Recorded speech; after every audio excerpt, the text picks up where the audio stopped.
I have an 8-year-old brother who is currently experiencing some shadows. My mom went to California for the new year. My dad was always out doing his stuff. There would just be my younger siblings at home. My brother and some other siblings slept on the couch while my mom was away.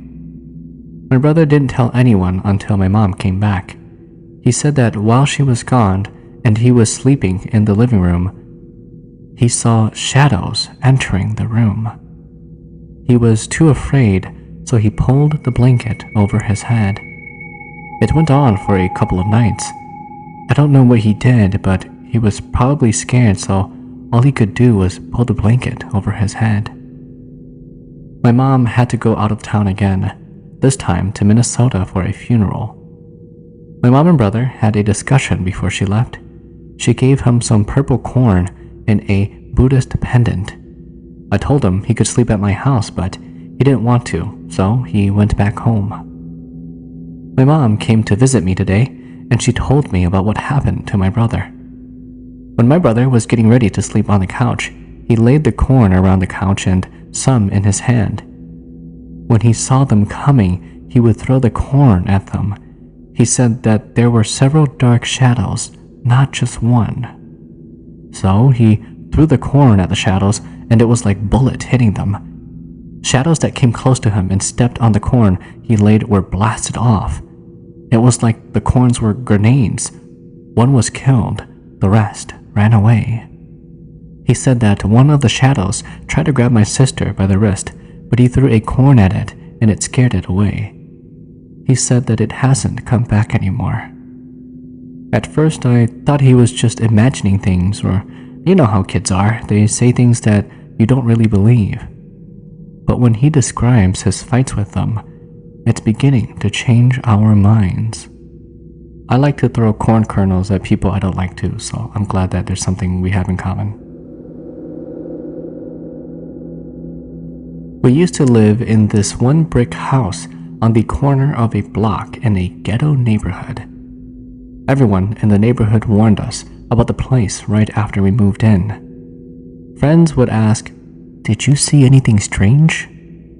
People don't stay long in that old building. In only 3 years, 5 family once called it home and had moved out. My dad didn't mind it at all, to be honest, and all our kids didn't know any better back then. The only person to witness strange paranormal activities was my mom at first. She would feel her bed shaking and seeing dark figures flying around in the dark.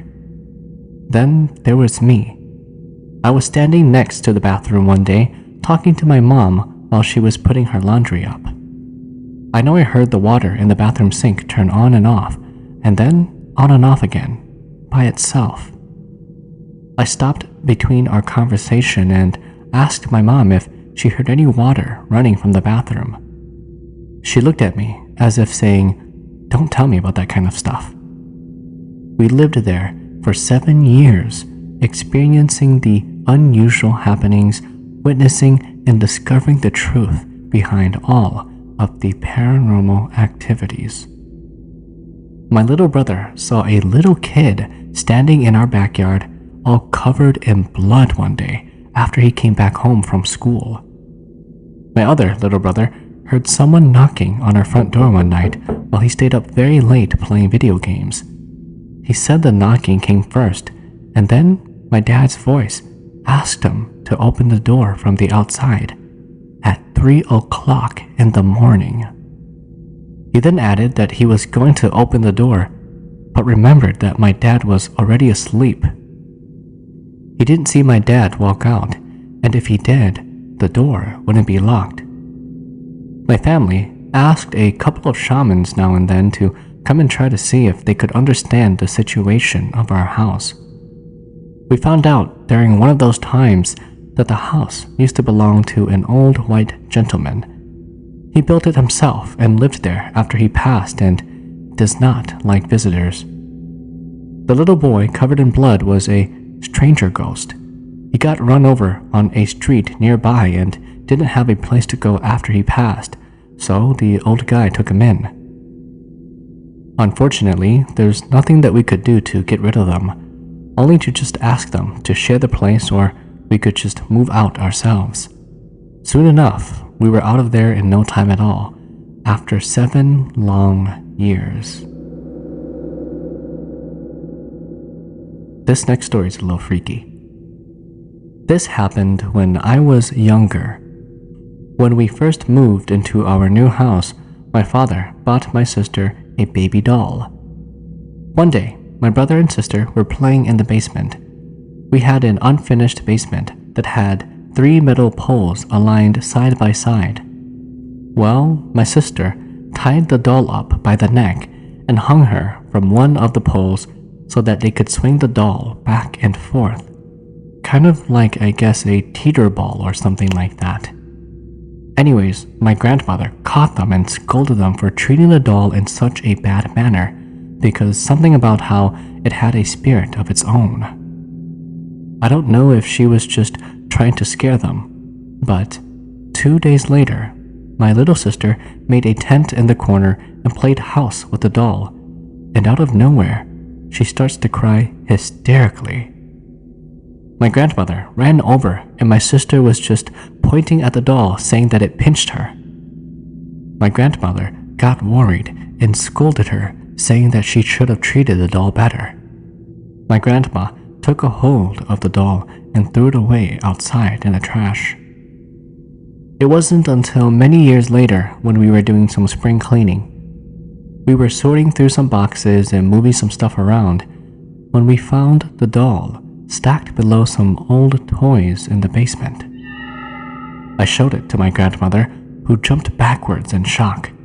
She accused me of taking it out of the trash after she discarded it. I told her how I had found it under some old toys in the basement. She then took the doll outside and burned it in her garden. We haven't seen that doll ever since then. I hate dolls. I really do. I can't stand them. Interested in sharing your stories? Submit them to HmongChronicles@gmail.com or in the description below. Here is the next story. Thank you. Growing up on the ocean side of California, I was always fascinated by seashells and rocks. Even as a very young child in elementary school, I have always found an interest in petrology, which is the scientific study of rocks and stones. With every unique rock or stone I gathered, it was my desire to learn of its composition, texture, structure, occurrence, distribution, and origin. I used to spend hours on end walking to the beaches and sifting through the sand in an attempt to discover as many idiosyncratic and eccentric stones and rocks as possible. With every unique stone or pebble found, I brought it home and kept it with the collection.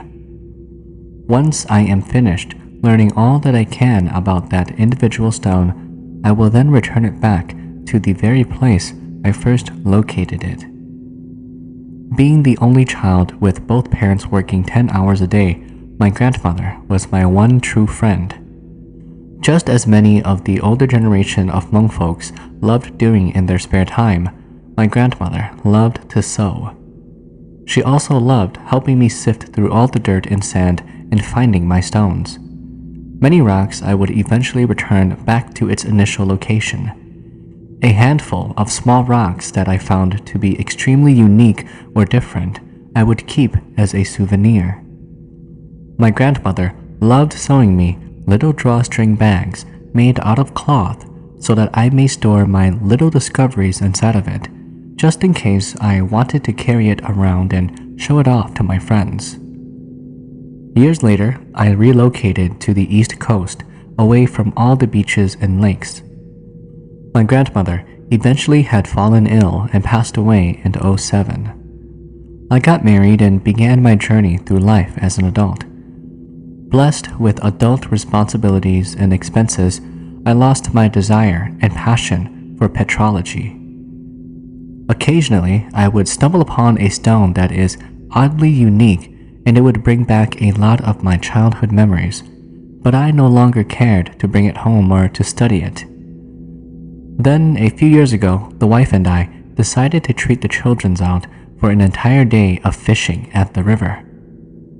That afternoon, it was extremely hot and sunny out, so I decided to take off the shoes and walk by the river's edge with my oldest son. I eventually stumbled upon a very odd but uniquely shaped rock within the shallow waters. This rock was like none other that I had seen before. This thumb-sized rock was so perfectly round and smooth, it resembled that of a glass marble only made out of natural stone. For well over a decade, I had not picked up a single stone or pebble, but this one really caught my attention and piqued my curiosity.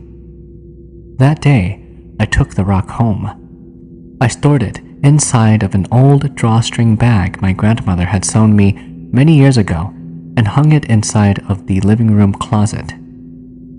That very night, I had just finished smoking my very last cigarette and was driving to the gas station only a few blocks away to grab myself another pack. I am a legal concealed carrier, and I do carry any time I leave the house. Admittedly, I do have a very short temper and am what many would consider hot-headed, but I am definitely not irresponsible by any stretch of the imagination. Recognizing that I have a loaded firearm on me forces me to conduct myself in the utmost polite and professional manner possible to avoid any potential and unnecessary confrontations. While driving to the gas station, I noticed the vehicle behind me was tailgating. I figured the guy could have at least pulled me by my hair if he was going to drive from behind me, but it's a situation that we are all familiar with. Besides mumbling a few profanities, we normally just ignore the idiot and let him be on his way to the fire that he's rushing to extinguish. However, this time I felt an immediate rage come over me, a rage so powerful and intense it shocked my entire body and blinded me temporarily. I felt my body go numb, and violence was the only tolerable and acceptable solution on my mind. To be completely forward, I told myself that I am going to pull to the side, and while he passes, I'm going to empty 17 rounds of hollow point into his head. Mid-thought, I caught myself in trance of extreme anger and rage. It took every bit of strength in me and every last effort that I had in myself to control and stop my violent temptations. The rage was so incredibly powerful, when I got home, I didn't even attempt to exit the car, but instead fell asleep behind the wheel, all due to pure exhaustion. This was what started it all. Days passed and I only felt my patience run extremely thin, not only to coworkers but friends and also my wife and children as well. So many days I felt as if I was a human ticking time bomb, only waiting to explode of pure chaos. The smallest mistake or the simplest joke towards me, I immediately felt the inner urge to unleash the wrath of hell upon those all around me. All the while I was feeling those crazed mixed emotions, I was also very fearful. Fearful of myself, afraid of my own thoughts of violence and devilish ideas, scared of what I may end up doing, terrified of losing complete control over myself only to do something I will regret forever. With time, it only became worse.